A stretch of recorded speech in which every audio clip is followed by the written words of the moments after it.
திரள் நிதிங்கிறது என்ன கெட்ட வார்த்தையா? நாம் தமிழர் கட்சிக்காரங்களுக்கு திரள் நிதின்னு சொன்னால் அப்படியே பொத்துட்டு வருது. மக்களாகி எங்களுக்கு தான் திரள் நிதின்னு சொன்னால் பொத்துட்டு வரணும். ஏன்னா அமௌண்ட் கொடுக்குறது நாங்கள்ல.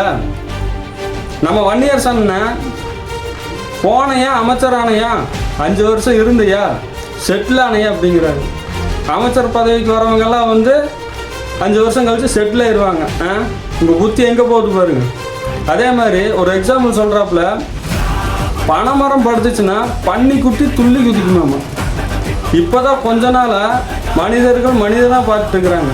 அதாவது ஜாதி மதம் இது இல்லாமல் அந்யூன்யமாக பழகிட்டு இருக்கிறாங்க. அந்த அமைதியை கெடுக்கிறதுக்குன்னே பேசுகிறாங்க இந்த நாம் தமிழர் கட்சிக்காரங்க. அதே மாதிரி இந்த சமூக நீதி போராளிகள் இயக்குனர் அமீர், இயக்குனர் ரஞ்சித் இவங்களாம் எங்கே போனாங்கன்னே தெரில.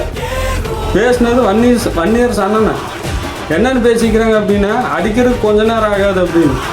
இதுக்கெல்லாம் குரல் கொடுக்க மாட்டானுங்க. ஏன்னா இவங்க சமூக நீதி போராளிகள் கிடையாது.